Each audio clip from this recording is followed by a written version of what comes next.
What's up, guys? We're back. Recovery Today Magazine Studios. I'm fired up with my man, DJ Bennett. Whoa. Dude, it's such an amazing story how we ended up doing what we're doing together now. Right.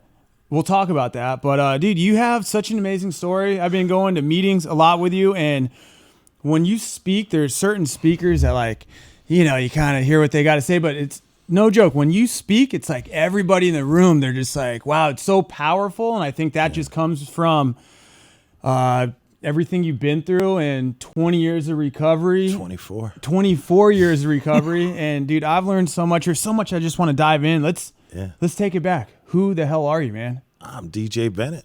That's it. Just me. Just a regular guy. I like that it. got his life together. You know, wasn't always easy. It wasn't always fun.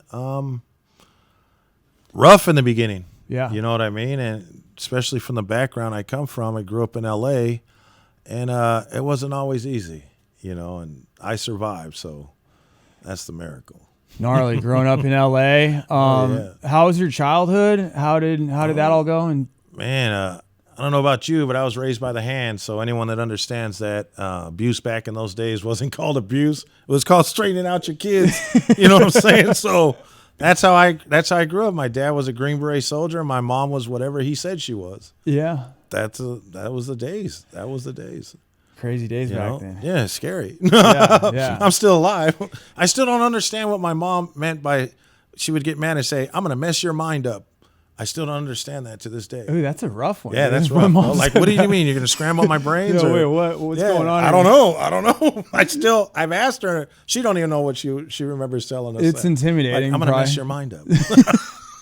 So yeah, it wasn't just the drugs that messed it up. Probably the beatings. Dude, for sure. We talked on the way down here. How was it when you got into that lifestyle of drugs? I mean, of course, we're here at Recovery Today Magazine. Right. A lot of recovery, but take it back before recovery. How bad did it get? Why'd you go down that road, the dark path of addiction, all that? Man, when my father had passed, because he was a very strict and abusive man, but when he had passed, we got to hang out with my uncles who were hippies. And these guys, Cheech and Chong, didn't have nothing on these two cats. Yeah. You know what I'm saying? Yeah. And man, I'll never forget the first time. I mean, first time we got, loaded was walking into this basement. You got to remember, back in those days, they had these black lights. They had music playing on 8-track. And they had psychedelic posters on all the walls, like the Velvet, the good ones, right? Yeah. And, we were kids, and we looking at this bottle on the floor, and it had water and bubbles in it. And we're like, and smoke. And I'm sitting there going, what the heck is that? You know what I mean? And I'll never forget this. My uncle had this little cube wrapped in foil, and I swore to God that they were smoking my grandmother's chicken broth. You know what I'm saying? So as a little kid, I want to have it. What is that? I'm going to tell grandma, you don't give me some of this chicken broth. And little did we know that was hashish wrapped in, cube form. Yeah. And we got high. And I'll never forget this, man. First time getting high, Black Sabbath playing on 8-track. Iron Man is playing, and I'm thinking he's going to come out the fucking wall. You know what I'm saying? I was just like, whoa, instantly my hair started to grow. You know what I mean? By the time I hit junior high school, David Lee Roth style, you know what I mean? Yeah. Parachute pants, bandanas, bonsai T-shirts, and roach clips hanging from everything with feathers. You know what I mean? And that's all. I was just a bona fide stoner. Yeah. That was it in L.A., It's got to make it rough, when you see that, like all the adults, it just almost feels like it's accepted. Like it can't be bad if they're all doing it. Right. And they were hippies, so they were all peace, love, and happiness, and let's get high. Yeah. You know what I mean? And back then there was only a couple different weeds. It's not like today you go to any corner smoke shop now, I guess. There's like 1,000 names for bud. It's crazy. Kunta, Kush, and Bush, and all this other shit. We just had sesame and Colombian gold, chocolate tie. That was it, bro. A lot more basic times back Yeah, then. and now I'm so glad I'm out of all that. There's even liquors today that I've never even tasted because it all came out, and I'm glad that I haven't had to because I'd have probably loved them all. Yeah. You know what I mean? And it all changed. I mean, I can tell you how quick we changed because in junior high, I'm this little rocker dude, and I'll never forget how I got the name DJs because we're walking by a noon dance one day, and my boy, he's a stoner like me, like, hey, let's go in there. And I'm like, dude, we're stoners. We don't belong with them. Those are disco biscuits. You know what I'm saying? And it only took a few seconds for me to realize that all the girls were around the DJ booth. And I'm like, I want to be that guy. Yeah. You know, I'm in junior high. The hormones are already popping off. So it was easy to change, man. I shaved the sides of my head. I had a pompadour out to here, a ducktail all the way down. And I started mixing on 1200s and got really good at mixing music. And with that came that other lifestyle with cocaine. And that's what really drew me down.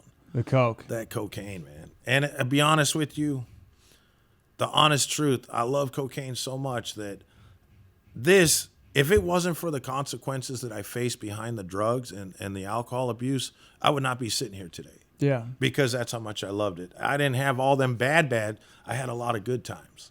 You know, Bacardi 151 straight, forget the soda. You don't need it. It takes up too much of the glass. I do. You know what I'm saying? Then I found out it was flammable. You know what I'm saying? You got like a cool trick you can do it. Yeah, smoke rock with a freaking flame. You know what I'm saying? Or Bacardi, take a drink and smoke. You know what I'm saying?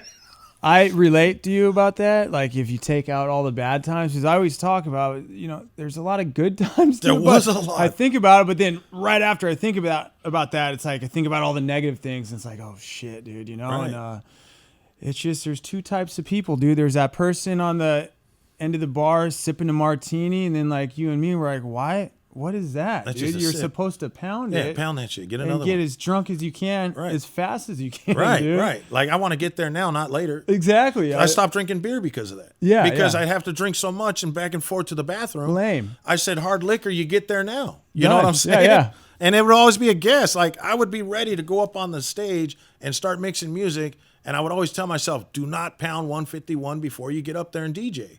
Because I would fall or I would stumble my beats. And all of a sudden you're getting booed by like 2,000 people. Yeah. You know what I mean? So that didn't work, bro. No, I hear you. I don't want to glorify the good times, Yeah. but how bad did it get and where did it lead you to? The Oh, coke and all God. that. And I'm sure coke turned into probably crack and that turned into... Oh, let's talk about that. So I was just the guy that, you know, it's funny because I started doing cocaine and my pinky nails started to grow like big super scoopers. You know what I'm saying? And all I cared about was snorting. Yeah. And the rock came in effect when a buddy of mine came to the house and he's like, hey, bro, let's rock that shit up. And I was like, dude, what are you talking about? That's down in South Central. I don't, you know what I mean? Yeah, this was yeah. a different time. Yeah. And he goes, dude, I know how to make it. I just need powder. And I'm sitting there like, I was amazed. You know what I mean? Like I actually saw a miracle that day. This guy turned liquid to stone in front of my eyes. You know what I'm saying? And he broke off a piece, threw it in a pipe, and I took a hit, nothing happened, and guess what he did? He took off with the stuff, man. And I just sat there like, well, I guess the rock's not for me. So I continued to do what I do, and that's snort. Because I found that doing certain drugs, you will do a drug that you probably know you shouldn't do. Yeah. One for me was PCP. Yeah. I tried it once to learn never touch that shit again. Yeah. You know what I mean? I remember taking the first hit. I don't remember the second, but they said I did. What I do remember is 8 hours later, waking up on the other side of town, butt naked, next to something very huge, and I pray it was a woman. Anyways, we're past that. You know what I'm saying? Yeah, Let's keep pushing. Keep going. And like those are bad parts of Bad, drugs, yeah, right? yeah, That's yeah. bad. I got some of and, those. what happened is, you know, I'd love to tell you it was 2 weeks later, this cat came back to my house looking for rock or making rock, but it was the next night. And you guys all know this sound. You know what I mean? It's 2:00 in the morning and you hear this. Psst. It's 2:00 in the morning. All of a sudden you start hearing this on the window. Yeah. So I remember opening the shades, and when I opened them, this cat was sitting there. His eyes were this big, like a raccoon on steroids, and he's doing this. Hey, let me in. He's looking all around, and I'm like, who the hell's with you? I'm looking out the window, you know what I mean?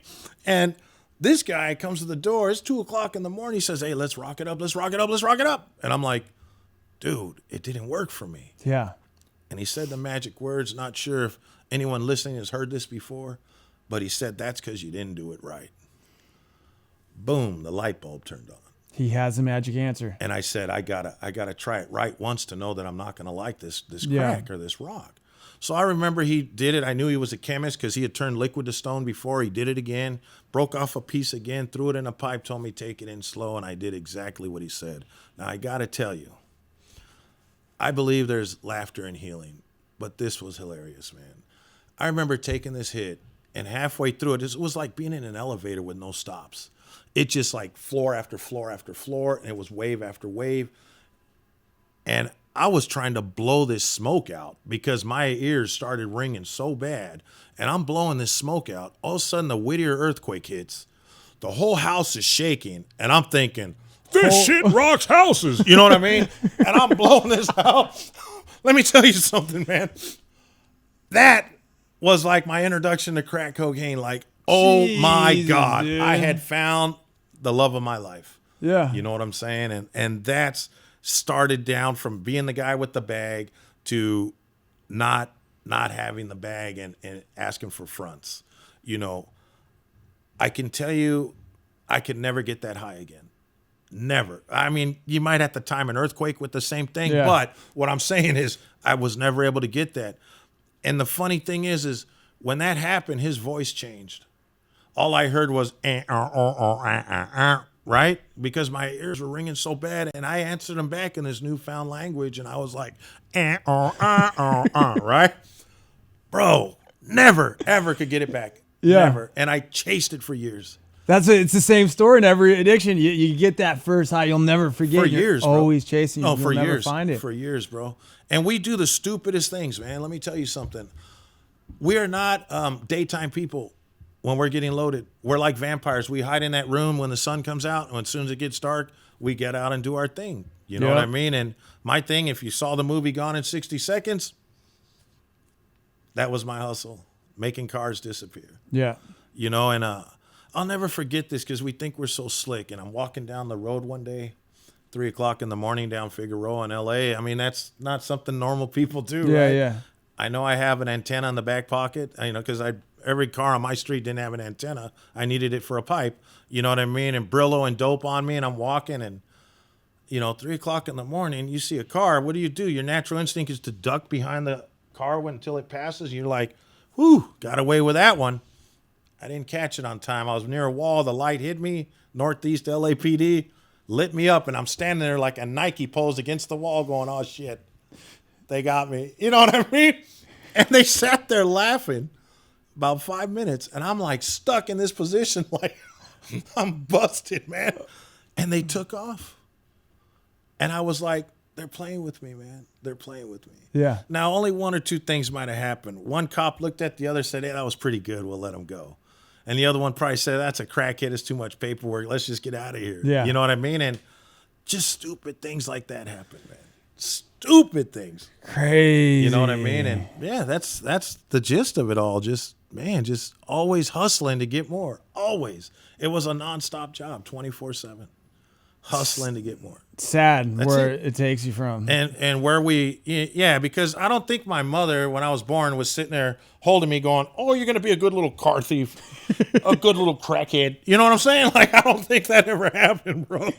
Because when I'm talking to her now and have a good relationship with a family, of course, she doesn't tell me stories like that. Yeah. You know what I'm saying? So I know I wasn't raised like that. I think a lot of us addicts, you know, we weren't, how did we get where we're at? You know, I was raised in a great neighborhood, and it happens. I always say it happens to good people, dude. Right. Could happen from breaking your arm.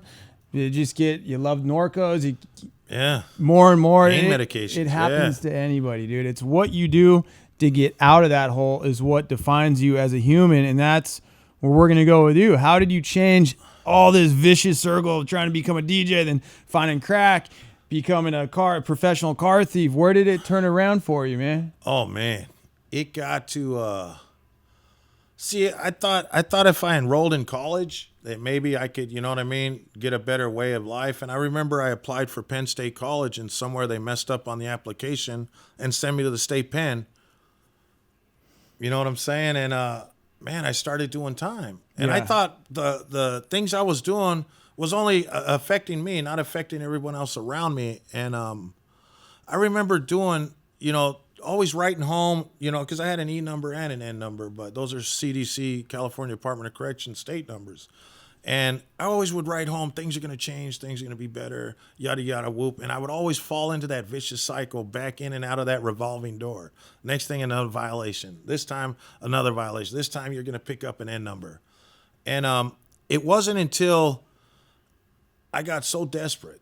You know what I mean? And you know, when you're brushing your teeth in the morning, you see yourself in the mirror, and if you're having thoughts like, I hate you, I wish you were dead, that's bad. You know what I mean? And that's how dark it got for me. I was living with a wife, with kids, and was still alone because I was still practicing an addict, you know, and an alcoholic. And it wasn't until, you know, I pulled myself into a closet one day and I had a 38 in my mouth because I was sick and tired of being sick and tired. And and this is the prayer. It was like, big homie, if you're up there, I'm either coming to visit you or you're going to come do something in my life. And I can't explain the feeling I got after I said that. And it was just a feeling of peace, calm, and a feeling of everything's going to be all right. You know, and I got into a recovery house, a place called People in Progress in Sun Valley. And, you know, it wasn't there first. I went into this Christian home. And I would always go to the main guy and I would tell him, hey, why am I doing the things I'm doing, man? I need help. And he said, brother, you're living in the flesh. Go read your Bible for a couple hours. And I would do that. And I got sick and tired of hearing that. I said, brother, I'm going to die if you don't tell me why I'm doing the things I'm doing. You know, because I was like this, ready to go. Yeah. And he said, you know, maybe this program's not for you. And there was a kid that was in that room. And this is funny how this happened. This kid, Martin, heard me talking to the main guy. And he says, you know, hey, DJ, there's this place in Sun Valley called People in Progress, and it's based on the 12 steps. And I'm like, man, I need something because this. And I was too afraid to go home because I knew I would not go back into another program. So I let him take me to this place, and he dropped me off at the back stairs of the building. He said, no matter what happens, DJ, don't ever leave this place. You know, and for the last 24 years, since March 5th of 95, I haven't left this place. I got here once and no relapse, no nothing. This is my life today, you know, based on that fear. Besides, you know what I mean? That in the state of California has a place for everybody. Yeah. You know, they'll just put you away and throw away the key. You know what I mean? And my life today, unbelievable. Unbelievable. I see it, dude. Unbelievable. Everything you do. I mean, you've been you're in a lot of movies too. You do some acting gigs. Do some acting. I love it. I get to do stuff that will put me away for life and I don't get in trouble. You know what I mean? It's just films, bro. And that's where you and me met. That's how we met. We met filming for the movie Bro. Yeah.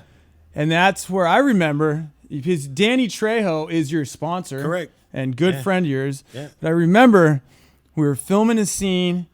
And in the shot, we had to smoke a bong rip or something. It was like a bong. That was the party and all scene. the movie guys, they had all this fake weed, and we're like, fuck that, dude. Go give me some real. So we were smoking so much to the point, like, I forgot my lines. Oh, man. yeah. I remember. And then I remember you and Danny came up, I think, after. You guys started, I think we kind of started talking about sobriety, or like Danny told me how much clean time he had, and then you were saying something. And I just remember going back, I'm like, dude, I don't want to hang out with those guys. They're cool. Like, I respect Danny and those dudes, but like, fuck that. Yeah, we were trying to plant the seed. You were trying to plant the seed, but I didn't want to hear it, dude. And that's like, of course, my story got worse and worse. Right. And then we stayed connected for the last like 6 years and always checking. You knew I was doing good. And then, dude, you know, I just relapsed. And that's when I really want to do it right.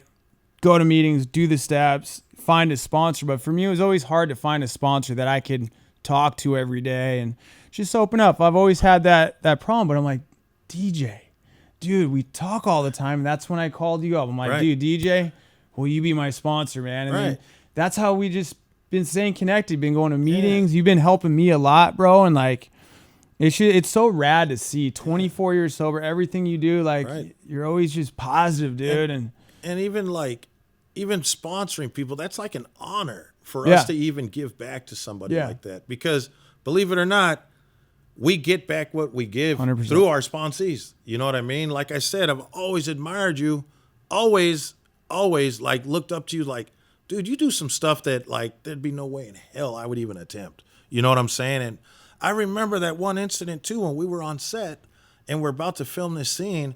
And this was like the coolest shit I saw because I would never have been able to pull it off the way you did. yeah. But I remember hearing action. Me and Danny are standing behind you and Bo.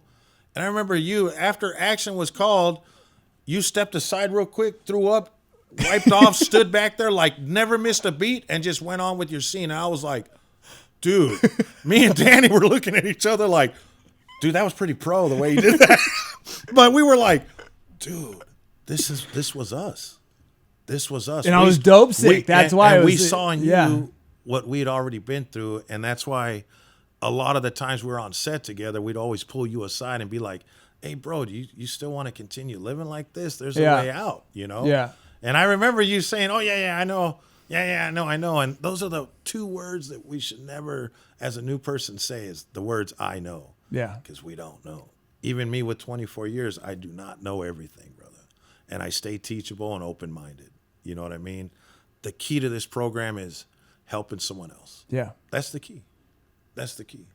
Danny's been my sponsor 22 and a half of my 24 years. And like I explained how we met, you know what I mean? I'm sitting there listening to him at an AA meeting. He walks up, "Hey, I need a plumber. Can you go to my house tomorrow?" I did. We're talking program because that's what we do when we get around each other.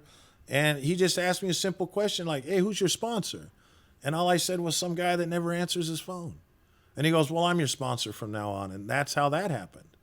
You know, and I always thought he was too busy. I didn't ask him. He asked me. That's rad. You know what I'm saying? So he must have saw something in me like we had saw in you back in those days. Yeah. And that's what we were trying to do. Like, let's get him. We kind of threw the hook out, was trying to fish you back in. Yeah. You know, and we were glad, dude. And we still are. He sent you a message the other day telling you good luck and he loves you. You know what I'm saying? That's how we work today. This is us, bro. This is our life. I've realized a lot, like with everything I just went through, it's, dude, life happens. And even though you're sober doing the right thing, dude, like you got to stay, you got to put the work in. No matter what, bro. Dude, I mean, it's crazy going to meetings and hearing people that fell off after 20 years. And like, see, for me, I was sober 7 years. I thought I had it, like with all the people I was helping doing this. I'm like, dude, I got this. I just bought a house. I got married. I'm doing it. Like, dude, I'm doing it. There's no way. And then, dude, one dentist appointment, done. Took me not just normal, like here's some Norcos. It took me straight back to where I was.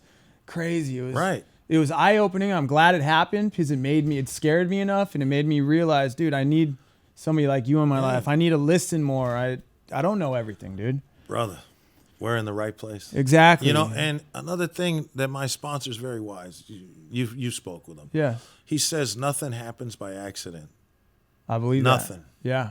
So everything that happens is not within our power. Yeah. That's someone else looking out for us. And that's God. I believe that, dude. And I believe that true-heartedly. You know, we've been through a lot. You know what I mean? You've been through a lot. I've been through a lot. Danny went through a lot. A lot of people in recovery have been through a lot. We have similar stories, but no one's ever the same. Yeah. You know what I mean? What we do the same is program. You know, I come from the old school days, how my sponsor went through it with me, kind of like how we're going to go through what we have to do as, you know, sponsor. And I believe if it works for you, do it. If it doesn't, you got to find, you know what I'm saying? Find what works for you. Something that's going to work for you. Yeah. But, you know, I'm honored. Believe me, I'm honored. When I got that call and I saw that on Facebook, my heart was crushed a little bit. I was like, wow. But I never sat there and said that, you know, I just sat there and said, thank God he reached out, because that means the program stuck in him a little bit. Yeah. Enough to where he's like, oh man, I messed up. I need to get back on track. 100%. You know what I'm saying? And I was like, dude, there's so many people rooting for you. It's unbelievable. Like, so many, bro. Yeah, I mean, you know, it's just and you got the big man over there on our side, like your grand sponsor, who's like, bro, Scum, I love him. Where's he at? Bring him over by the house. You know what I'm saying? Like, dude, you're already family to him. Yeah. You know what I mean? And sick. have always been. Yeah. You know what I'm saying? Like, Danny's I love him. He's humble. You know what I mean? And he doesn't let who he is, justify what he does in life, man. Like, we were speaking with someone else at lunch, and the guy was saying how his kid met him, and, you know, that doesn't surprise me about how my sponsor is. Yeah. And if he speaks at AANACA fucking A, I'm going to speak at AACANA fucking A. You know what I'm saying? I love that. You know, that's just how I keep it. I keep it open mind, and I share my life's experience to help someone else, you know, but it does help me also. Yeah. Amazing story, dude. I haven't heard a lot about what you just said. And just like what I said, when you speak when you speak in meetings, bro, like, I'm like, damn. Like, yeah. I get something from you, dude, and I'm so honored how things happen for the right reasons, how we're doing this together. Yeah. I always end off these interviews because nobody's got the right answer, man. Somebody's watching this. They want to get their life back. They feel, because when you're in addiction, you don't think there's a way out, dude. Oh, no. You can't imagine going a day without using or doing whatever you're doing. Like, there's no way. What do you tell somebody to try and make that first step into trying to get clean and sober and getting their life back? What do you tell somebody, dude? Man, I've been there and done that. Yeah. You know what I mean? I've been there and done that. I sit there and tell them I've been in them same shoes you're wearing. You know what I mean? And I know the end result is not good. It's either jails, institutions, or death. You know what I mean? Very true. And I think I've done enough time for you not to have to do time. You know what I mean? Like, I can tell you right now, it doesn't end well. It's hard to convince someone to get clean, get sober, until they are completely ready and willing. There's nothing, and that's the sad thing about our program, is there's nothing we can do. Nothing. We'll speak till we're blue in the face, and unless that person is willing to put his hand out and ask for help or let you guide him in the right direction, there's nothing we can do. Nothing. Take him to a lot of meetings, maybe something will absorb, but really, there's nothing. That's the sad part. Until you're so desperate and need recovery to where you're asking for help. It's kind of like the way I view the program. I heard this story early on in my recovery. And there's this guy, he smoked the PCP. We'll say that because we know that messes you up. I mean, dude, I woke up naked 8 hours later, somewhere else on the other side of town. Move on, let's go, bring it back. He was smoking PCP and he fell in this deep hole, right? And he starts screaming, "Help, I need help." And the priest walks up, and the priest is looking in the hole. And, son, Father, please, you got to help me. I smoked the juice. I fell in this hole, and I can't get out. I need help.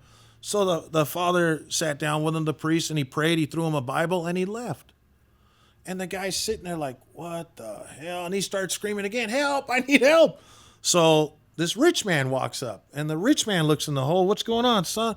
And, "Oh, please, you got to help me, brother. I smoked the juice. I'm high as hell. I fell in this hole. I can't get out. The priest came. I told him. He prayed with me. He threw me a Bible, and he left. I need help." So the rich man looked at him, reached in his pocket, grabbed a wad of cash, threw it at him, "Buy a ladder," and he took off. And the guy's sitting there, what the hell? He's an addict, right? Like us. And he starts screaming, "Help!" And one of us in the program, we'll say Narcotics Anonymous since it's about drugs, we walked over to the guy, and the guy, "Hey, brother, you got to help me, man. I fell in this hole. I smoked the juice. I'm higher than, I can't get out." The priest came, he prayed, he threw a Bible, and he left. The rich man came behind him. I told him about the priest. He threw me a wad of money, told me to buy a ladder, and he left. I need help. And what do you think we did? We jumped in with him. And he looked at us like, "You fucking idiot. Now we're both stuck, right?" But we told this brother, we've been in a place like this and we know there's a way out. And the way I viewed that story is only an addict or an alcoholic can help another addict or alcoholic. That's how this program works. 100%. That's it. That's how I view the program, and that's how I understood the program, by hearing that story early on in recovery. Dude, that's a great story. Because only we can help each other. It's so true. Church, they'll find your higher power. That's beautiful. The rich will usually pay you off just to get you away from them. But we will go to hell with you and back to get your life saved, if you have your hand out asking for help. Mm-hmm.